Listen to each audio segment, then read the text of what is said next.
नमस्कार साथियों, मैं आर के मिश्रा इंजीनियर सेटअप पे स्वागत करता हूं। दोस्तों, आज क्विक रिवीजन करने वाले हैं गियर ट्रेन के बारे में, जिसका टेक्निक होगा ग्राफिक और एनिमेशंस के माध्यम से different type of gear train से संबंधित क्वेश्चन और कंसेप्ट को रिवाइज करने वाले हैं जस्ट 5 मिनट में।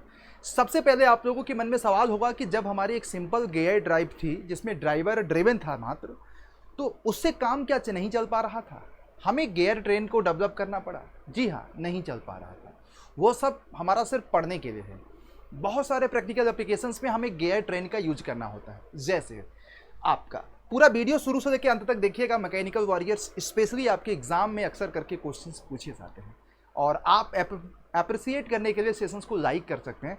और रेगुलर आप लोगों के लिए बार्क स्टैपेंड्री ट्रेनिंग कैटेगरी 1 के लिए लाइव सेशन 3 बजे लेकर के आ रहा हूँ।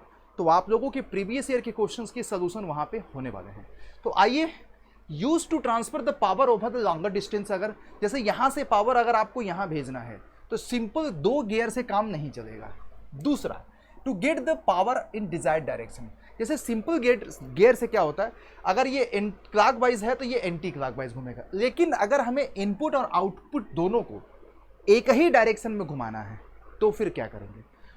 तीसरा, अगर सिंपल 2 गियर से हमारा बहुत ज़्यादा स्पीड में इंक्रीमेंट और डिक्रीमेंट नहीं किया जा सकता है, तो इसलिए हम ये 3 बड़े ऑब्जेक्टिव को पूरा करने के लिए सिंपल गियर ड्राइव को न यूज करके गियर ट्रेन को यूज करते हैं। दोस्तों, आगे की बात करें तो गियर ट्रेन हमारे कई तरह के होते हैं, जिसमें सिंपल गियर ट्रेन होते हैं, कंपाउंड गियर ट्रेन होते हैं, रिवर्टेड गियर ट्रेन होता है, ईपी साइक्लिक गियर ट्रेन होता है। तो देखो, सिंपल गियर ट्रेन में क्या होता है मैं आपको बताता हूँ। यहाँ पे एक शाफ्ट पे मात्र एक ही गियर होता है, जैसा कि इन तीनों पिक्चर में देख रहे होंगे। और इसमें एक बात याद रखिएगा, जो इंटरमीडिएट गियर होता है वो हमारा आइडलर की तरह काम करता है। किसकी तरह काम करता है? आइडलर की तरह। अगर मैं इन सब की स्पीड रेशियो की बात करूंगा तो बहुत सिंपल है मेरे प्यारे बच्चे। आइडलर इसलिए बोल देते हैं कि N1/N2 जो कि हमारी स्पीड रेशियो होती है, वो हमारा आपका, आप N1 यहाँ पे N जैसे 3 है, 3 कर दीजिए, ये हमारा हो जाएगा T3/T1। इसका मतलब क्या हो गया? स्पीड रेशियो इंटरमीडिएट गियर के नंबर ऑफ टीथ पे डिपेंड नहीं किया, इसलिए हम इसको आइडलर बोल देते हैं। इसका अगर संख्या सिर्फ सपोज करिएगा क्या है, ऑड नंबर है, जैसे 1 है, तो अगर ये एंटी क्लॉकवाइज है तो ये क्लॉकवाइज, तो ये एंटी क्लॉकवाइज, तो ड्राइवर और ड्रिवन दोनों के डायरेक्शन सेम होंगे।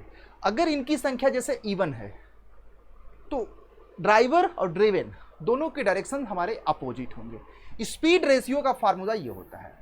दोस्तों, इसमें आपसे पूछा जाएगा ट्रेन वैल्यू क्या होता है, तो ट्रेन वैल्यू जस्ट हमारा स्पीड रेशियो का रिवर्स होता है। ये एक बड़ा इंपॉर्टेंट है, ये फार्मूला अक्सर करके एग्जाम में पूछा जा सकता है। नेक्स्ट जो हमारा यहाँ पे एग्जाम में क्वेश्चन होता है दोस्तों, आइए, जैसे कि आपको मैं थोड़ी देर में डिस्कस भी करूंगा, स्पीड रेशियो इंडिपेंडेंट ऑफ, जो मैंने आपको बताया, इंटरमीडिएट के गियर ऑफ टीथ पे इंडिपेंडेंट होता है। ओनली यूज टू, जब ये कहाँ यूज किया जाता है, पावर को ट्रांसफर लॉन्गर सेंटर डिस्टेंस के लिए और डिजायर्ड डायरेक्शंस में। नेक्स्ट अगर मैं बात करूं मेरे प्यारे बच्चे, कंपाउंड गियर ट्रेन। देखिए, मैं आपको समय वेस्ट नहीं करूंगा, लेकिन ज्ञान आपको नेक्स्ट लेवल का दूंगा। आपको फील आ जाएगा कि यार ये देखो कंपाउंड गियर ट्रेन है, इसको क्यों पढ़ते हैं, क्या यूज है इसका। देखो, कंपाउंड गियर ट्रेन में क्या होता है कि एक हमारा इंटरमीडिएट शाफ्ट ऐसा होगा जिसमें कम से कम 2 गियर माउंटेड होंगे। जैसे आप देख रहे हो, इस बीच वाले शाफ्ट पे गियर बी भी है, गियर सी भी है, इसलिए कहते हैं बी और सी का आरपीएम हमारा क्या होगा, सेम होगा। थोड़ा सा video, at least 1 intermediate shaft carries 2 gear.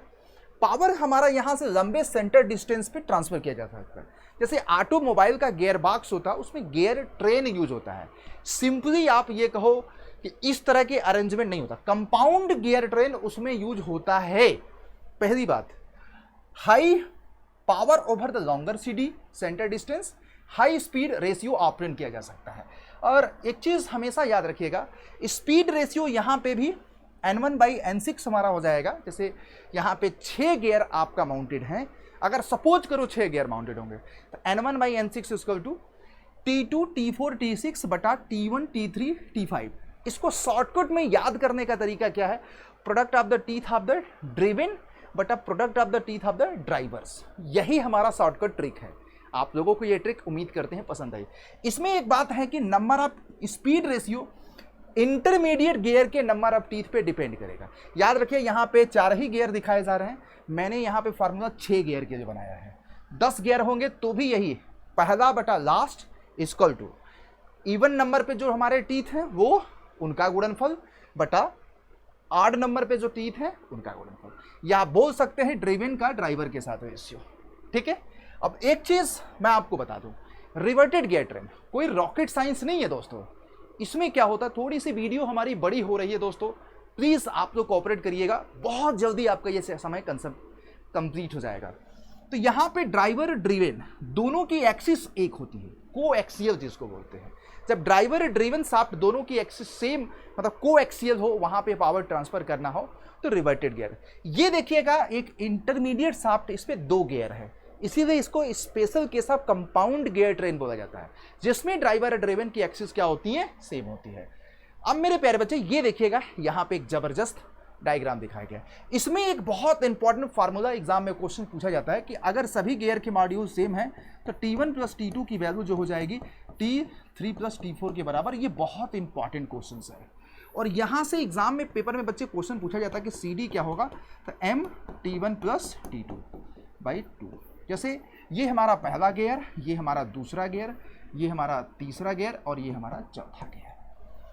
ये फार्मूला याद रखना मेरे प्यारे बच्चे। नेक्स्ट देखिएगा ईपी साइक्लिक गियर ट्रेन। इसमें बहुत अच्छे से देख रहे हो कि ये वाला गियर ना एक तो खुद के एक्सिस के अबाउट रोटेट भी कर रहा है और इसके अबाउट हमारा रिवॉल्व भी कर रहा है। क्या कर रहा है मेरे प्यारे बच्चे, रिवॉल्व भी कर रहा है।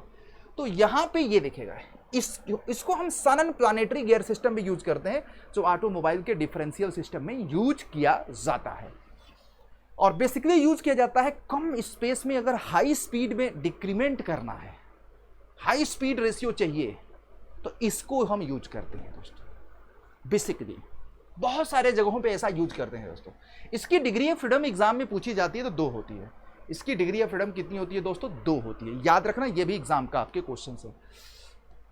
Keep learning, keep watching. और दोस्तों मंथ एंड चल रहा है, आप अपने जर्नी की शुरुआत कर सकते हैं। मिशन बार्क 2023 का 2 मई से मैकेनिकल का भी बैच आ रहा है, सिविल का भी बैच आ रहा है। तो मैकेनिकल इंजीनियरिंग एस्पिरेंट्स चाहो तो मैकेनिकल का महापैक ले सकते हैं। महापैक में क्या है कि 2 ईयर का सब्सक्रिप्शन आपको देख रहे होंगे। ये मैं आपको बता रहा हूँ, आज लास्ट डे है डबल वैलिडिटी का। कोड भी मैंने आपको बताया, देखिएगा Y201 लगाने के बाद ये 3189 रुपये का मिल रहा है, जिसमें SSC एंड RRBN तमाम तरह के इंजीनियरिंग एग्जामिनेशंस के batches, test series, e book और महापैक का इंटरफेस तो जबरदस्त तरीके से बदल दिया गया है दोस्तों, इसलिए आपको कोई दिक्कत नहीं आएगा, आई एम डैम श्योर। तो दोस्तों जाओ, वीडियो के नीचे डिस्क्रिप्शन में लिंक है महापैक का, कमेंट में भी डलवा दूंगा। आज अपने आप में ज्वाइन कर लेना और ज्वाइन करते समय बेटा प्लीज यही कोड यूज करना। मैकेनिकल वॉरियर्स हो तो आप लोगों को यही कोड यूज करना है, Y201 लिख लो। लिखने ज्वाइन करने के बाद आप मेरे को मेल कर देना बेटा। I will be help you each and every aspect of you. ये मेरी मेल आईडी है। Thank you, keep watching. Video अच्छा लगा तो लाइक करिएगा और इसको जाकर के ले लो, बड़े बड़े एग्जाम आपके सामने आने वाले हैं, है ना। Thank you. वीडियो कैसा लगा बताइएगा। एनिमेशन टेक्निक से पढ़ाने का मेथड आपको कैसा लगा, कम समय में टू द पॉइंट आप लोगों को सारे गियर ट्रेन के बारे में समझा दिया। अगर आपको पसंद आया तो बताइएगा।